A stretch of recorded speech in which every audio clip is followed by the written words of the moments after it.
Hello friends, मैं हूं अमन कुमार और मैं अपने इस यूट्यूब चैनल मैथ सॉल्यूशन में आपका स्वागत करता हूं। दोस्तों, आज मैं मैट्रिक बोर्ड परीक्षा 2024 के लिए बड़े ही एक मज़ेदार वीडियो लेकर आया हूं। दोस्तों, वृत्त से संबंधित प्रश्न, ये जो प्रश्न होंगे आपको एकदम बिल्कुल आज से आपको निश्चिंत रहना है। जो मैं वीडियो बता रहा हूँ, जो मैं प्रश्न बताऊँगा दोस्तों, आपको अच्छे ढंग से पढ़ना है। इससे बाहर कोई आने वाला नहीं है। ये बहुत ही महत्वपूर्ण और पूछा गया क्वेश्चन है, जो पहले 2016, 15, 18 ऐसे करके पिछले साल वाले प्रश्न जो हैं लगभग इसी प्रश्न को बार बार रिपीट कर रहा है दोस्तों। इसलिए चिंता ना करें, जो प्रश्न है मेरे पास उसको बेशक करें दोस्तों। बहुत ही मज़ेदार है, इसको अच्छे से पढ़ लें। सब का सब इसी से आने वाला है, इससे बाहर कोई नहीं आएगा दोस्तों। चलिए आइए वीडियो शुरू करता। अगर वीडियो अच्छे लगे हो तो प्लीज़ दोस्तों आप वीडियो को लाइक करें, शेयर करें, कमेंट करें और चैनल को सब्सक्राइब जरूर करें। आइए दोस्तों, मेरे पास एक प्रश्न है। पहला प्रश्न आप यहाँ देख सकते हैं। कह रहे कि वृत्त के केंद्र पर बना कोण होता है, यानी कि एक जो वृत्त होता है उस वृत्त के केंद्र पर कितने डिग्री का कोण बनता है। सवाल यही है कि एक वृत्त के केंद्र पर कितने डिग्री कोण बनता है। तो आप जानते हैं कि एक जो वृत्त होता है उस वृत्त के केंद्र पर 360 डिग्री का कोण बनता है।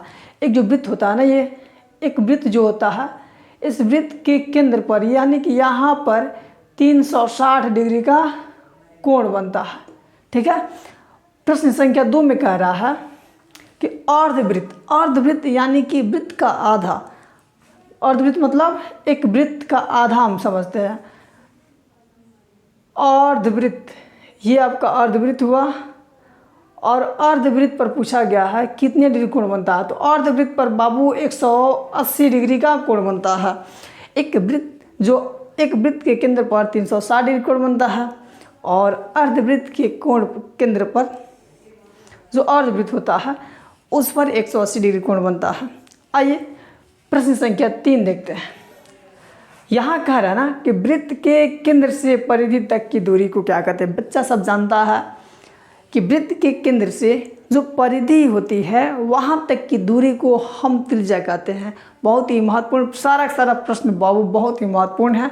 मैं आग्रह करता हूँ कि आप मेरा वीडियो लास्ट तक देखें, बने रहें। इससे बाहर कुछ नहीं आएगा दोस्तों, मैं कह रहा हूँ ना, इससे बाहर कुछ नहीं आने वाला। बस आप पढ़ें इसको ध्यान से। कह रहे वृत्त के केंद्र से परिधि तक की दूरी को क्या कहते हैं। यानी कि यह एक आपके पास एक वृत्त है, हो गया। अब कह रहा है कि वृत्त, तो वृत्त का केंद्र होना चाहिए, तो एक वृत्त का केंद्र हो गया, मैंने मान लिया। और वृत्त के केंद्र से परिधि, ये सारा का सारा चीज़ परिधि होता है। अब यहाँ से कह रहा है परिधि तक की दूरी को क्या कहते हैं। वृत्त के केंद्र से यहाँ तक, यानी कि यहाँ से यहाँ खींच लीजिए एक लाइन, कहीं भी खींच लीजिए, इसको हम कहते हैं त्रिज्या। और त्रिज्या को क्या लिखते हैं, आर से सूचित करते हैं। ठीक ना। आइए प्रश्न संख्या 4 देखते हैं।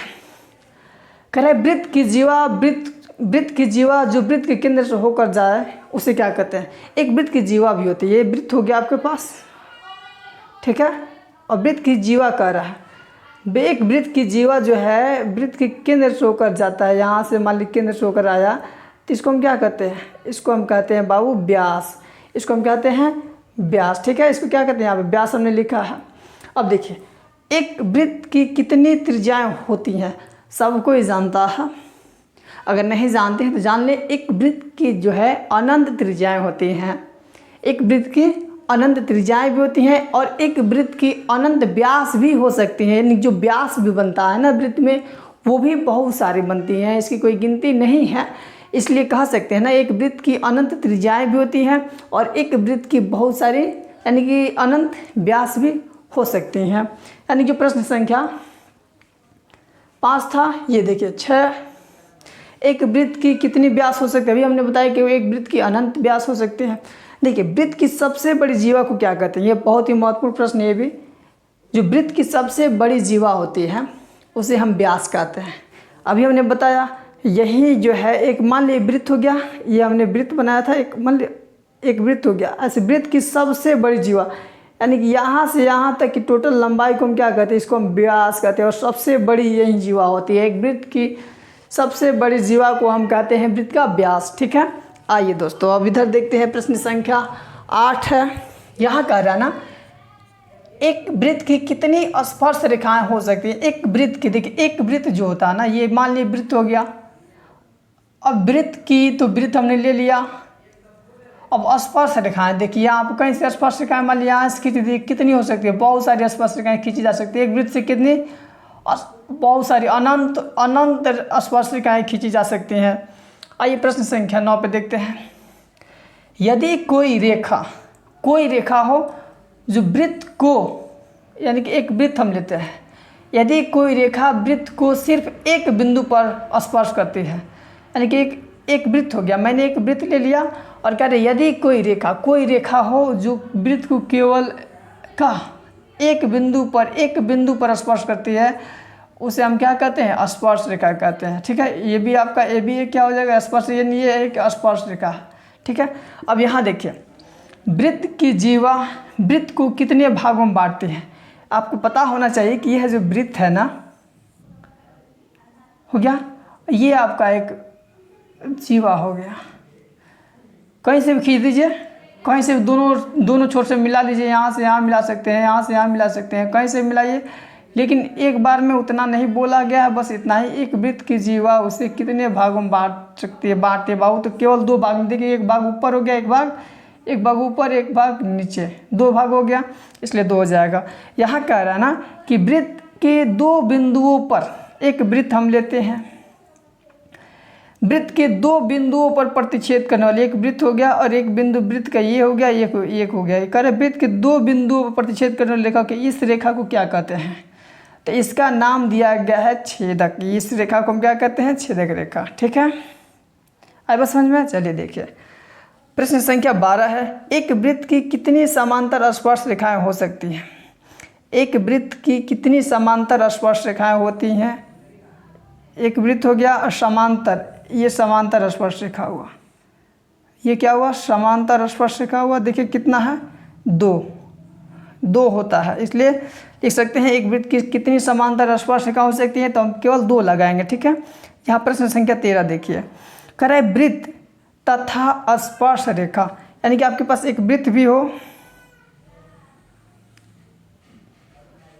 और वृत्त की एक वृत्त हमने ले लिया। अब कह रहा है स्पर्श रेखा, तो यानी कि एक स्पर्श रेखा भी खींच लीजिए। वृत्त बोला था, वृत्त की स्पर्श रेखा, यानी कि ये हो गया स्पर्श बिंदु। कह रहे कि वृत्त तथा स्पर्श रेखा के उभयनिष्ठ बिंदु, यानी कि वृत्त का भी और इसको हम कहते हैं बाबू, एक वृत्त का हो गया और ये स्पर्श रेखा, जहाँ मिल गया ना, जहाँ कट गया ये, इसी को कहते हैं हम क्या चीज़, इसको हम कहते हैं स्पर्श बिंदु। ठीक है, चलिए अच्छे से पढ़ना है। अगर वीडियो समझ में नहीं आ रहा हो तो प्लीज़ आग्रह करेंगे कि इसको 1-2 बार बैक करके 1 बार 2 बार इसको पढ़ें, समझें, या फिर इसको अच्छी तरह से याद ही कर लें। देखिए ये रामबाण है, इससे बाहर कुछ आने वाला भी नहीं है पाठ 10 से, वो भी ऑब्जेक्टिव है, बहुत ही महत्वपूर्ण प्रश्न है दोस्तों। आइए देखते हैं प्रश्न संख्या 14। किसी वृत्त पर बाह्य बिंदु से, यानी कि एक आपको वृत्त लेना है और वृत्त के, देखिए किसी वृत्त पर, तो हमने एक वृत्त ले लिया। अब करें बाह्य मतलब होता है बाहरी, वृत्त के बाहर जाना है, वृत्त के बाहर जाना है तो यहाँ से आप कहीं ले सकते हैं, इधर ले सकते हैं। और बाहर बिंदु से खींची गई स्पर्श रेखा, एक इधर से खींच सकते हैं, हम एक इधर से खींच सकते हैं। ठीक ना, तो कह रहे कि वृत्त पर बाहरी बिंदु से खींची गई स्पर्श रेखा, ये हमने स्पर्श रेखा भी खींच दिया बाबू। ठीक है, कितनी होती है, तो देखिए 1 और 1 कितना हुआ, 2, कितना होगा, 2 होता है। ठीक इसी प्रकार 15 में किसी वृत्त पर बाह्य बिंदु से, एक फिर और वृत्त हम लेते हैं।